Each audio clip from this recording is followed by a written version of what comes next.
안녕하십니까. 만화공인중개사의 저자 이용훈입니다. 오늘은 민법 및 민사특별법 제31강 저번 시간에 있어 전세권 3. 전세권의 효력 4. 전세권의 소멸과 소단원 12. 담보물권 1의 유치권의 1. 유치권에 의해 법적 성질 2. 유치권의 성립 요건에 대해서 같이 배우도록 하겠습니다. 이 물권과 관련돼서는 전세권도 중요하고 유치권도 무지하게 중요한데, 자, 오늘은 이제 저번 시간에 의해서 전세권의 효력. 자, 그러면 전세권은 어떤 효력이 있는가? 자, 전세권, 건물 전세권을 예를 들어보겠습니다. 자, 여기 건물이 있고 토지가 있으면 일반적으로 토지 소유자하고 건물 소유자가 대부분 같은 경우가 많습니다. 자, 이런 경우에 건물에만 전세권을 누가 줬어요. 자, 그러면 전세권을 지급하고 전세권 설정 등기에 의해서 등기를 했으면 이 사람은 전세권자가 되는 겁니다. 전세권자. 자, 전세금을 지불했고, 그리고 건물을 이 전세권의 용도에 맞게, 이 부동산의 용도에 맞게 사용 수익할 수가 있습니다.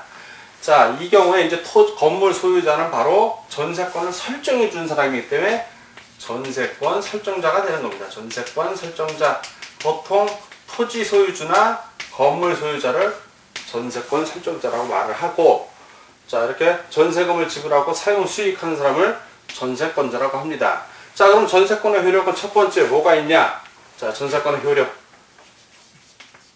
전세권자의 입장에서는 이 효력이 첫 번째 전세권자의 입장입니다. 전세권자.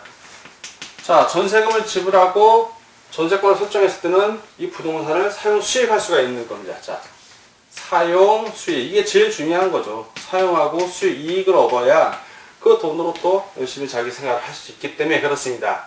자, 인데 사용 수익을 하되 어떻게 되냐? 이 부동산, 토지든 건물이든 자기가 전세권 설정할 때 어떤 목적이 있을 겁니다. 그 목적이 이 건물이나 토지에 부합되니까 전세권 설정해 준 거기 때문에 전세권자는 건물이나 토지의 전세권을 설정하고 전세권을 행사하기 위해서는 그 부동산의 용도에 맞게 써야 됩니다. 건물을 부순다든가 토지를 주인의 허락 없이 막 판다든가 하면 안 되겠죠. 즉 사용 수익을 하되 어떻게 되냐? 해당 부동산의 용도에 맞게 이렇게 써야 된다는 얘기입니다. 용도에 맞게.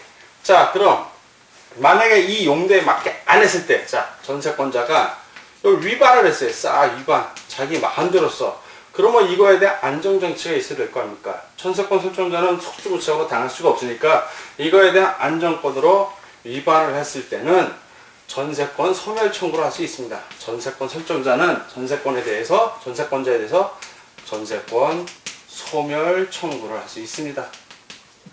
자, 근데 이런 경우는 거의 벌어지질 않아요. 자기가 목표라는 대로 사용 수익을 해서 안정적인 수익을 취하기 때문에 이건 안정장치로서 민법에서 이렇게 보존을 하고 있는 겁니다.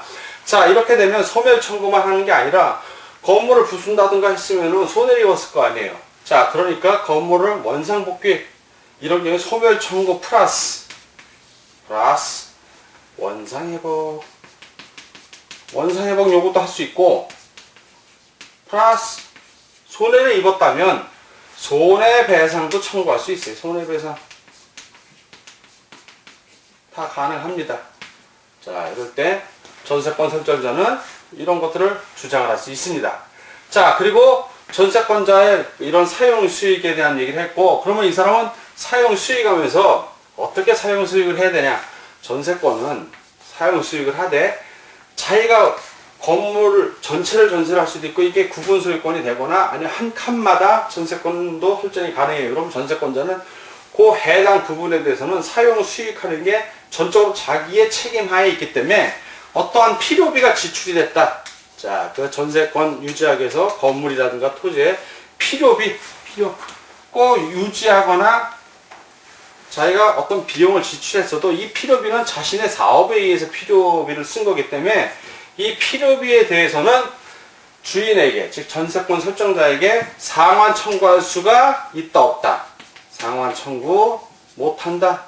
그러나 건물 자체에 뭐 증축을 한다든가 주인의 허락을 받아서 그거는 건물 자체 이익을 받은 거 아니에요. 건물 자체, 즉 유익비라고 그래. 그런 경우에는. 자, 유익비 같은 경우는 상환 청구할 수가 있죠. 건물 자체, 필요비는 본인이 필요해서 쓴 거고, 유익비 같은 경우는 건물 자체가 이익을 받기 때문에 상환 청구할 수가 있습니다.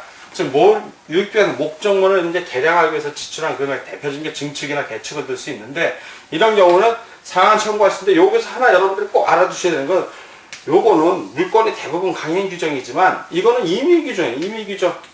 임의 규정. 즉, 당사자 합의로 전세권 설정 들게 할 때 계약서에다가 원상 회복해서 반환하기로 한다!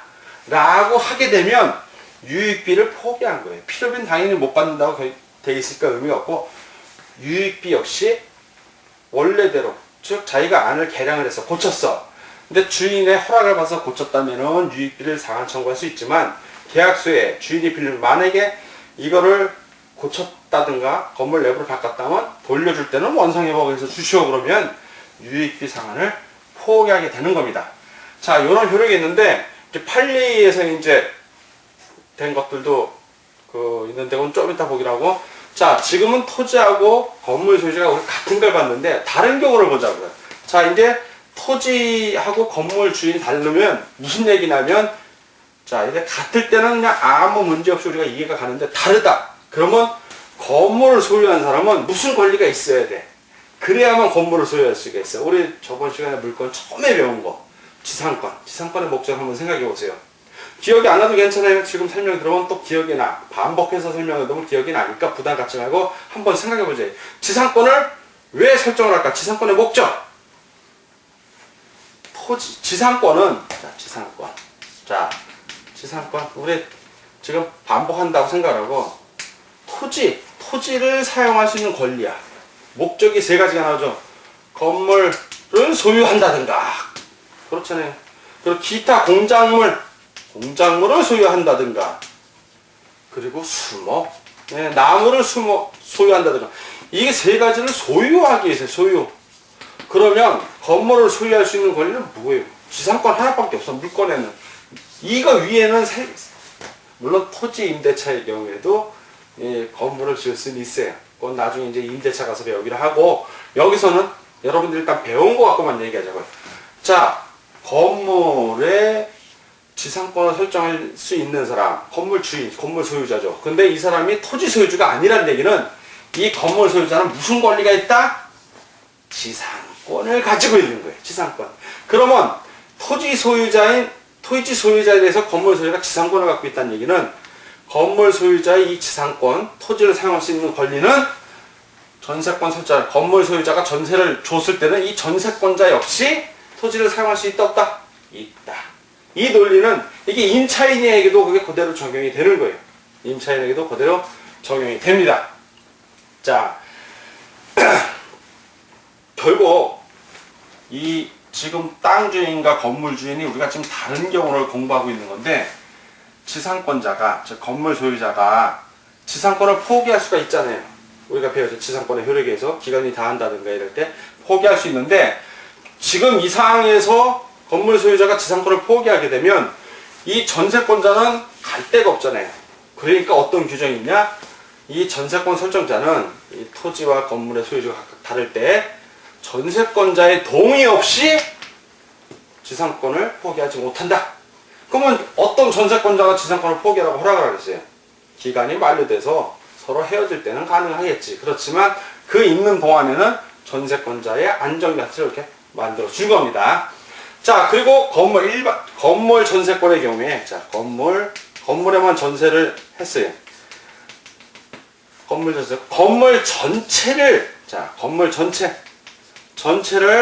전세권을 설정해서 기간이 만료돼서 전세금을 돌려받아야 되는데, 안 돌려줘. 그런 경우에는 전세권자가 건물 전체니까 건물을 경매 청구할 수 있습니다. 물건이기 때문에. 그렇지만 일부만 전세권을 설정했을 때 이때 어떻게 된가? 이게 궁금하죠. 일부일 때.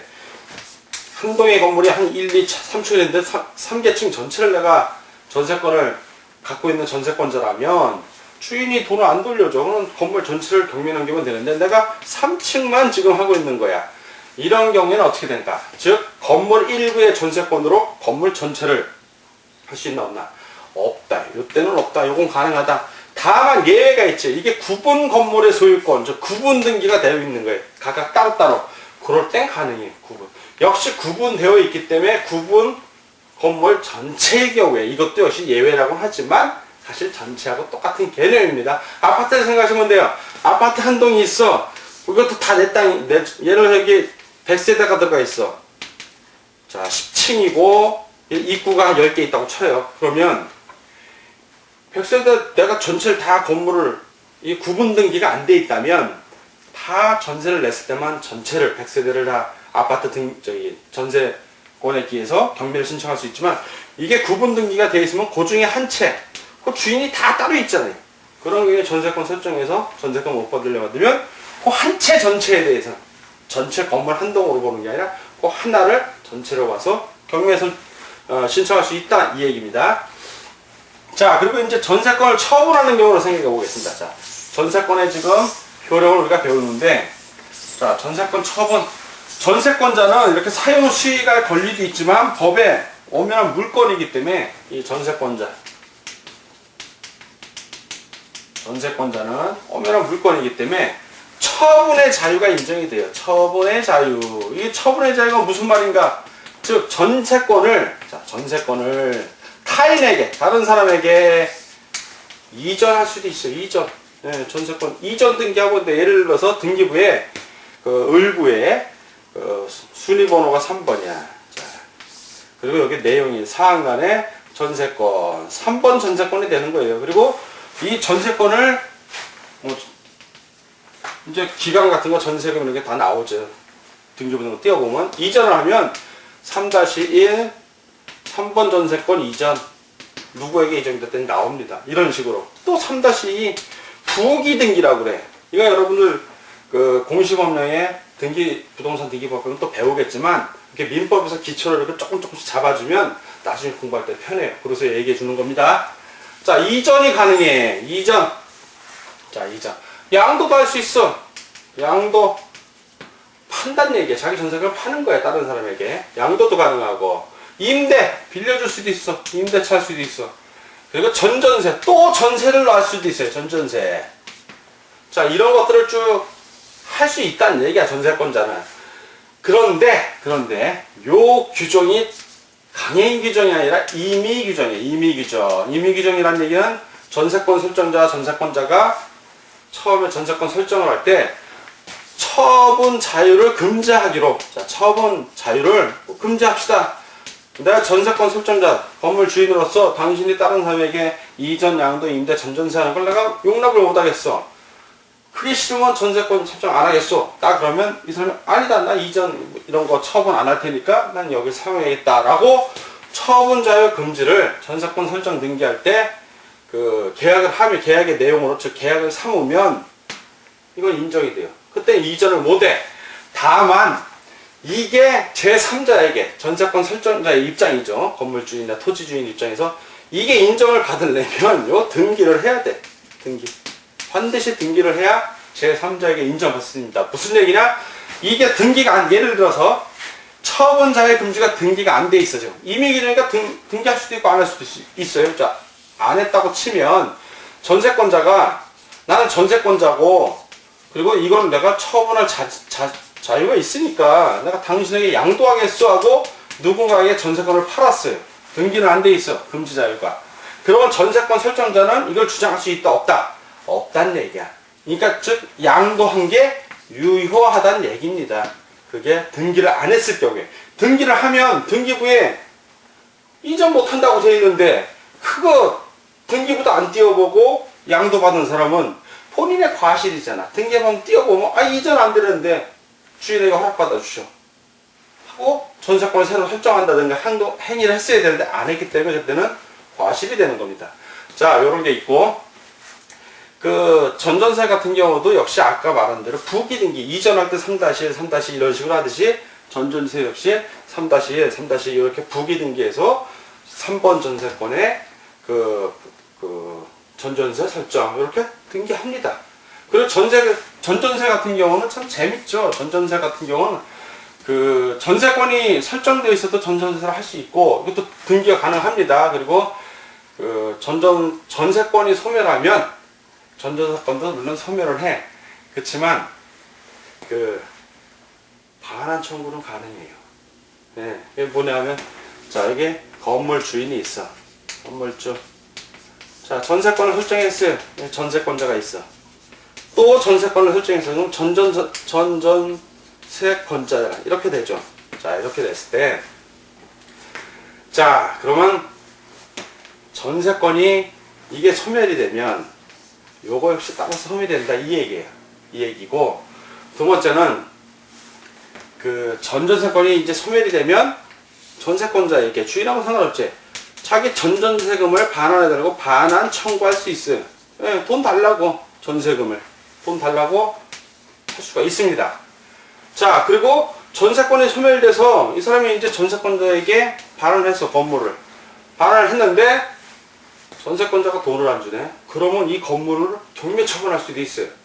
그러나 이게 단서 조항이 있는 게, 이 원래 전세권 설정자가 전세권자에게 전세금을 반환한 경우에는 아무리 이 사람이 돈을 못 받더라도 경매 청구할 수 없다. 요 규정이 있기 때문에 전세권자는 조심을 해야 됩니다.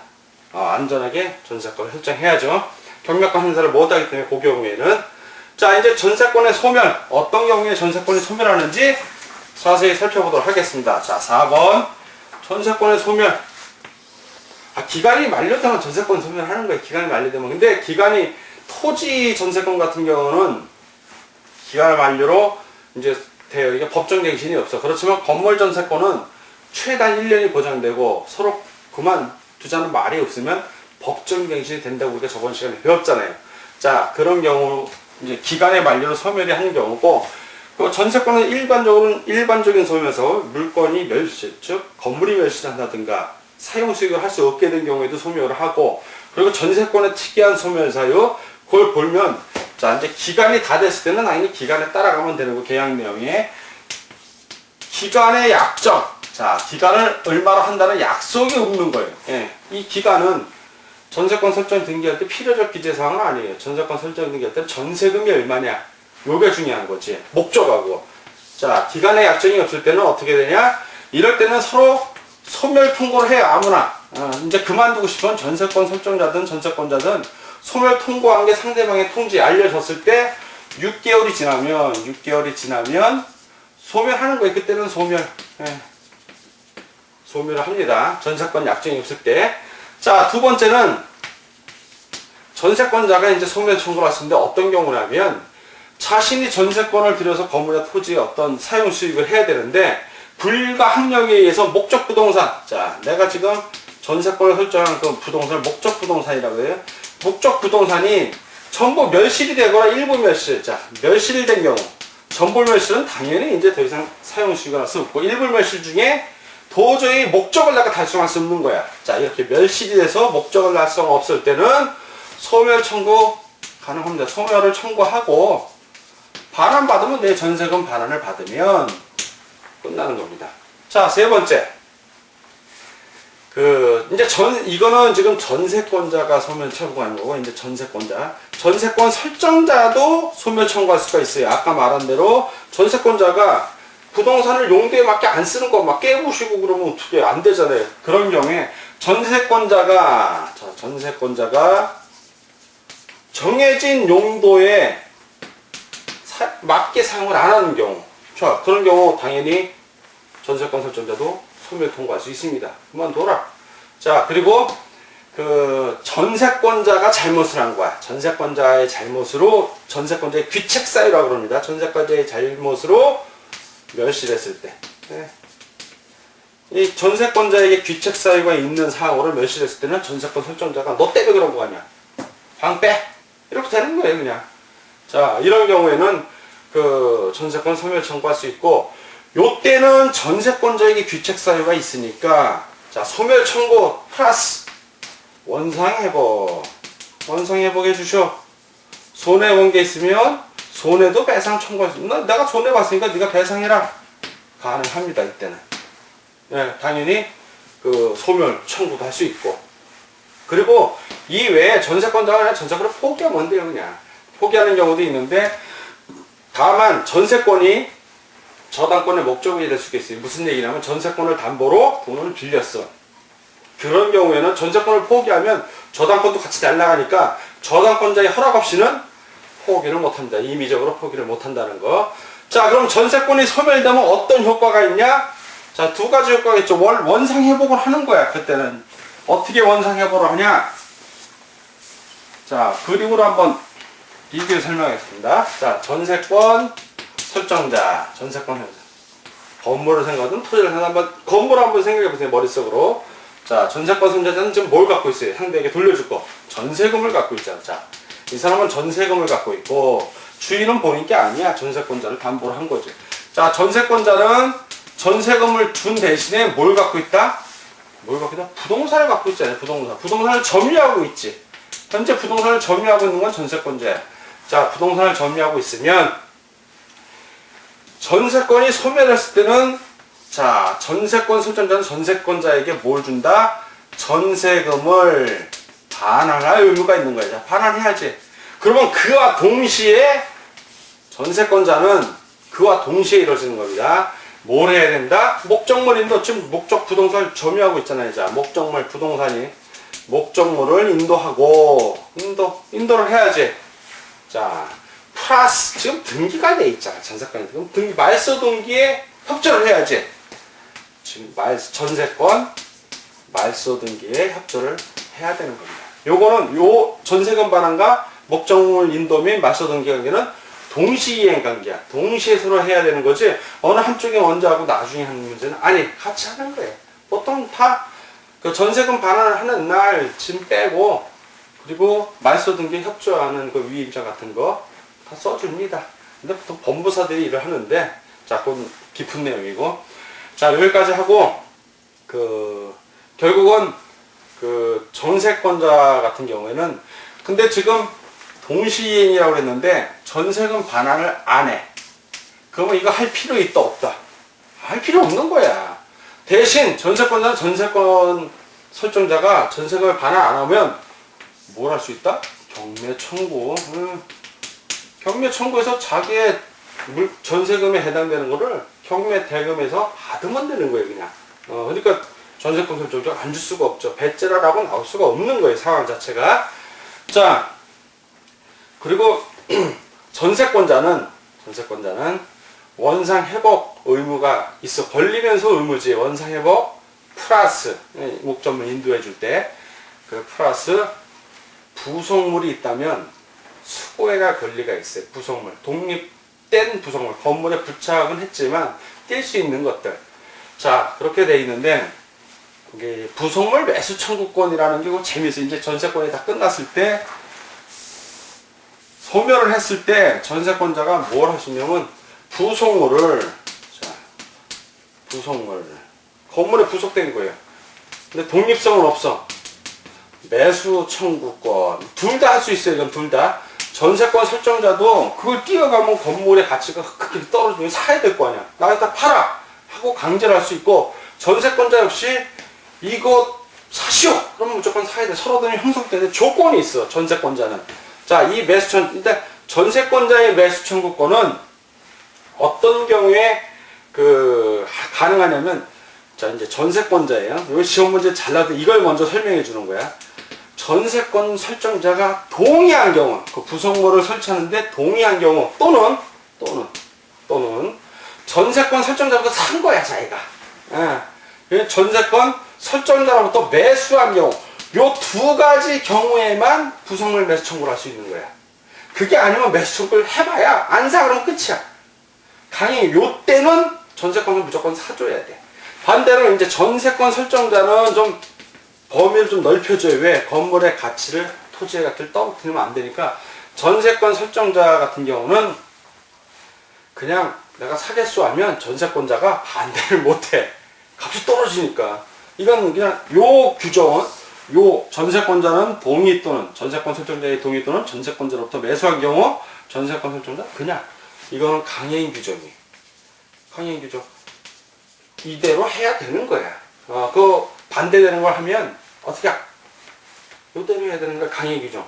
임의로 자기들이 계약서에 잘못 따로 우리 이렇게 하지 말자 했어도, 예를 들어서 전세권 설정에 동의로 매수 부속물 설치했는데 계약서에 매수 청구권 행사하지 않기로 했다라고 써도 전세권자가 그 계약이 만료돼서 이거 사시오 그러면 사야 되는 거예요. 강행 규정. 자, 이렇게 됐는데 부속물 매수 청구권이 참 수험생들이 무지하게 힘들어해. 그래서 이 부속물 매수 청구권은 좀 설명을 정리를 하고 넘어가겠습니다. 부속물 매수 청구권. 이 뒤에 나오는 유치권하고도 관련이 있기 때문에 그래서 설명하는 거예요. 자, 부속물. 전세권자 또는 임차인. 예, 임차인이 부속물을 설치한 경우에, 자, 부속물을 설치했을 때 어떻게 될 것인가? 그 관계를 보는 거예요. 두 가지로 나뉘는데, 하나는 독립성이 없어. 자, 독립성이 없어. 그럼 나머지는 독립성이 있는 거야, 이건 독립성이 있는 거야. 자, 독립성이 있는 경우. 자, 독립성이 없다는 얘기는 시험 문제는 이게 잘 나와. 독립성 있는 경우는 독립된 물건이니까 부속물 매수 청구하면 그걸로 끝나. 간단해, 이건. 근데 독립성이 없다는 얘기는 뭐야? 다른 말로 표현하면 건물에 부속이 된 거야. 아니면 토지에 부속이 되든가. 자, 건물에 부속된 거. 아주 붙어버린 거야. 독립성이 없으니까. 자, 이 경우에는 결국 뭐가 된다? 건물에 부속된 거니까 비용, 유익비 또는 필요비가 들어가는 거 아니에요. 유익비와 필요비를 비용이라고 그래. 비용, 전세권자는 비용 상한을 청구할 수 있다, 없다? 있다. 다만 비용 상한 청구권은 임의규정이기 때문에, 임의규정. 서로가 안 받기로, 비용 상한 청구 안 하기로 하면 그건 유효합니다. 그러나 독립성이 있어서 부속물 매수 청구일 때는 전세권 설정자가 달라고 하면 무조건 줘야 되고, 이건 강행 규정이야. 그리고 좀 이따 설명을 합시다. 자, 비용 상한 청구권.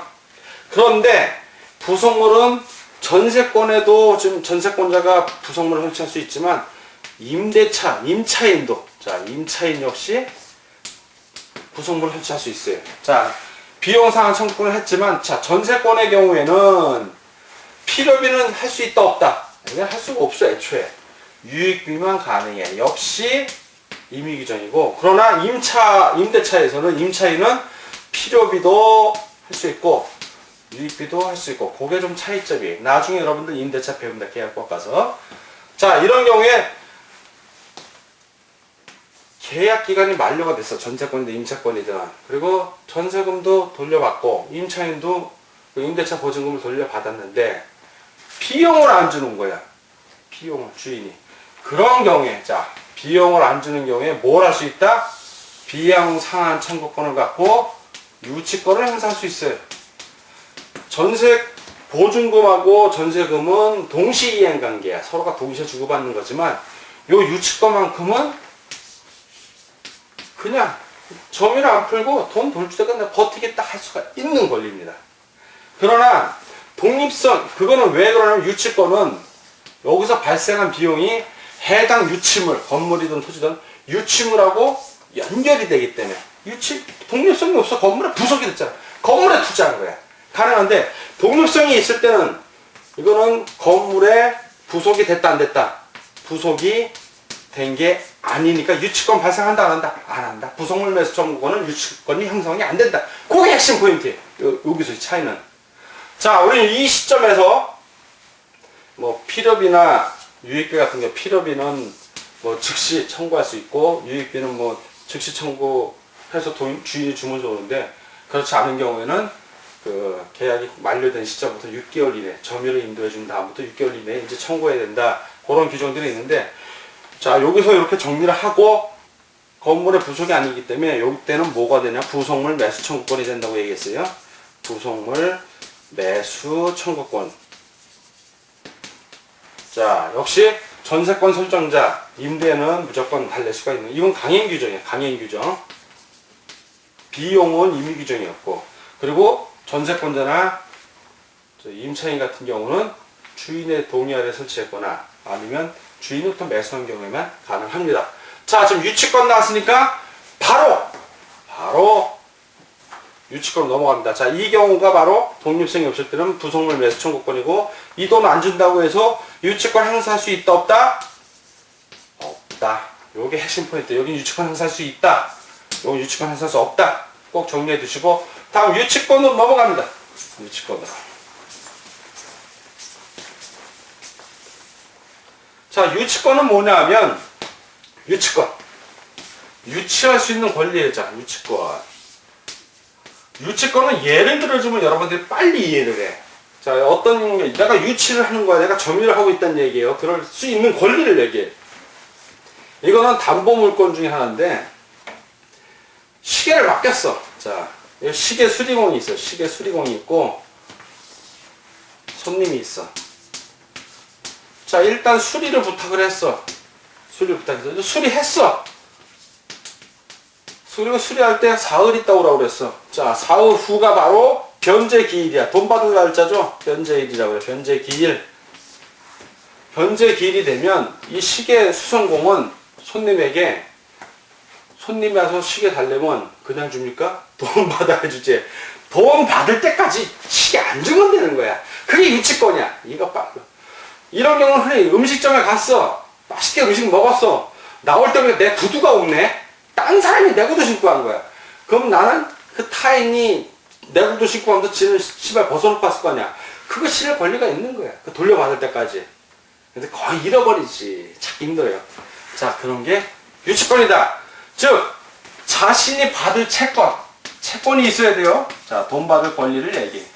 채권의 담보를 위해서 채무자. 즉, 채권, 돈 갚을 사람을 위해 채무자 또는 그 사람이 보증한 제3자의 물건 또는 권리에서 근데 유치권은 권리는 안 되고 물건만 해당이 돼요. 권리에 해당되는 건 이제 저당권이고 유치권은 물건 중에 뭐 부동산, 토지하고 건물도 가능하고 동산도 가능해요. 그리고 또 하나 유가증권이라고 그러죠. 유가증권. 이름 적혀있는 증권을 생각하면 돼. 유가증권. 그리고 유가증권에서는 반드시 도장도 있어야 돼요. 도장이 있어야 찾을 수 있으니까. 증권 안 해본 사람들은 이런 게 있다고 하면 돼. 나도 잘 몰라요. 증권 안 해봐서. 이런 경우에 행사할 수 있는 권리예요. 다만 요것들이 이 채권하고 긴밀하게 연결이 돼야 돼. 부동산 같은 경우는 내가 공사를 했어. 건물을 지었는데 이 사람이 돈을 안 줘. 건물 주인이. 그런 경우에는 부동산을 갖고 점유하고 돈 받을 때까지 유치할 권리가 있는 거예요. 그래서 이 유치권은 무슨 권리다? 법에서 정한 법정 담보물권이다. 유치권은 법정 담보물권이 되는 거고 법정.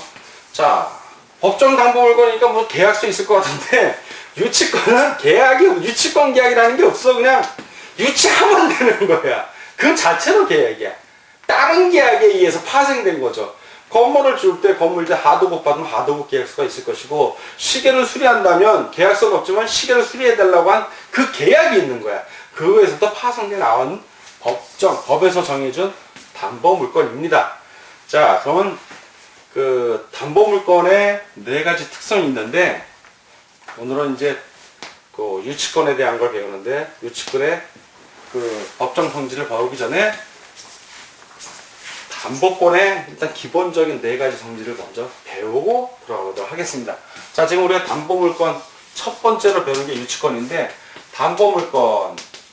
자, 담보로 해서 그 담보, 채권 돈을 빌려주고 담보로 돈을 회수할 수 있는 안전장치를 얘기하는 거예요. 담보물권. 그러면 채권의 담보를 위해서 채무자 또는 제3자의 물건이나 권리에 그 설정한 제한물권을 얘기하는데 자, 담보물권은 4가지 성질이 있어요. 아주 큰 성질인데 4가지 성질을 기본적으로 여러분이 알고 여기 들어가야 편해. 첫 번째 부종성이라는 게 있어요. 부종성. 담보물권의 첫 번째 성질은 부종성이야. 두 번째는 수반성이야. 수반성. 세 번째는 물상대의성. 물상대의성 언젠가 한번 들어본 것 같은데 화재로 소실한 집에 보험료가 남아있으면 저당권은 내 돈 내놓으셔 할 수 있다고 얘기한 게 기억이 나지면 고맙고 아니면 지금 들으면 되고. 자, 4번째 불가분성. 나눌 수가 없는 거예요. 이 네 가지 성질이 있는데 알면 간단해. 외울 때는 부소라 물불 뭐 이렇게 외워도 되고 물불 부수고 이렇게 외워도 돼요. 네 가지가 있어. 자, 부정성은 따라간다는 얘기야. 따를 종자, 따를 부자. 즉 뭐냐면 일단은 담보물건에 의해서 담보되는 채권을 피담보 채권이라고 그래요. 자, 담보 물건이 없는 채권을 뭐라 그래? 그냥 채권 또는 일반 채권이라고 그래. 일반 채권은 힘이 없어, 별로. 채권자 평등의 원칙. 경매 넘어가면 제일 늦게 돈 받는 사람들. 피담보 채권은 이 담보 물건에 의해서 그 순위에 의해서 받는 거예요. 이거 센 거지. 자, 이 피담보 채권이 발생하면 담보 물건도 발생하는 거고, 피담보 채권이 소멸하면 담보 물건도 소멸하는 거야. 간단해. 예, 발생과 소멸을 생각하면 돼요. 다만 저당권 같은 경우는 소멸해도 피담보 채권이 소멸해도 일정 기간까지 돈을 또 끌 수 있으니까 그 돈을 냅뒀고 얘 좀 완화되죠. 부정성이 좀 완화돼. 자, 수반성은 뭐냐면 이것도 따를 숫자야. 따라가네. 따라가는 거야 이거는. 저당권자가 바뀐다든가 아니면 저당권 설정자 내가 집을 주택담보대출을 받았는데 집을 팔고 이사 가야 돼. 그럼 은행에 허락을 받고 내가 저당권 선정하고는 다음에 소유자가 돼서 넘겨주면 되는 거야. 그게 바로 수반성. 즉 피담보 채권이 이게 이전이 되면 가치 이전되는 거야. 가치 이전되는 거. 그렇게 생각하시면 돼요. 물상대위성은 물건의 변형물이 있으면 그대로 또 담보 물건이 인정이 되는 건데 요거는 두 가지 그 질권하고 유치권에서만 인정. 질권하고 유치권은 자 요거는 그 유치권은 인정이 안 돼요. 유치권은 점유를 잃어버리는 순간 오늘 배울 건데 잃어버리는 순간 아까 말한 대로 시계 수리공이 시계 고친 시계를 내가 갖고 있어야만 손님이 왔을 때 돈 받고 주면 되는 거야. 유치권을 행사해서. 근데 돈을 안 줘. 근데 내가 수리가 없어. 돈 주려고 그러는데 시계가 없는데요. 돈을 받는다 못 받는다. 못 받아. 즉 물상대위성이 없다 이거예요. 예, 물건 잃어버리면 끝나는 거예요. 자, 그리고 불가분성은 그 담보 물건이 이제 피담보 채권 전부 변제할 때까지도 효력이 발휘되는 거예요. 자, 피담보 채권을 전부. 피담보 채권이 전부 변제가 안 되면 효력 발휘할 수 없다. 뭐 예외적인 것들 좀 있는데 일단 담보 물건의 특징이 이렇게 그 담보 물건의 성질이 이렇게 네 가지 있다는 걸 여러분들 유념해 두시고 유치권의 경우에는 물상대위성이 없다. 요걸 염두에 두시고 공부를 하시면 됩니다. 자, 그 유치권의 그 법적 성질은 이제 의의는 아까 배웠으니까 법적 성질은 첫째 법정 담보 물건이에요. 법에서 정한 담보 물건이고 법적 뭐 유치권 계약이 따로 있는 건 아니고 두번째는 점유를 반드시 해야 돼. 점유는 유치권이 성립하는 요건이면서 효력 존속 요건이에요. 점유를 잃는 순간 끝나는 거고 세 번째는 물상대위성이 있다 없다. 물상대위성 없다 그랬어요. 물상대위성 없다. 자, 물상대위성 없고 그 나머지 부종성, 수반성, 불가분성은 갖고 있다. 물상대위성만 없다 뿐이에요. 나머지는 다 있어요. 자, 유치권의 성립 요건에 대해서는 자, 요 뒷부분은 다음 시간에 같이 또 배우기로 하겠습니다. 자, 오늘은 전세권의 효력 그리고 전세권의 소멸에 대해서 중요한 걸 배웠고 담보물건 1 유치권의 의의와 법적 성질에 대해서 같이 배웠습니다. 다음 시간에 이제 담보물건 그 유치권의 성립 요건하고 그 뒷부분에 대해서 더 자세히 배우도록 하겠습니다. 오늘 공부하느라고 수고하셨습니다. 감사합니다.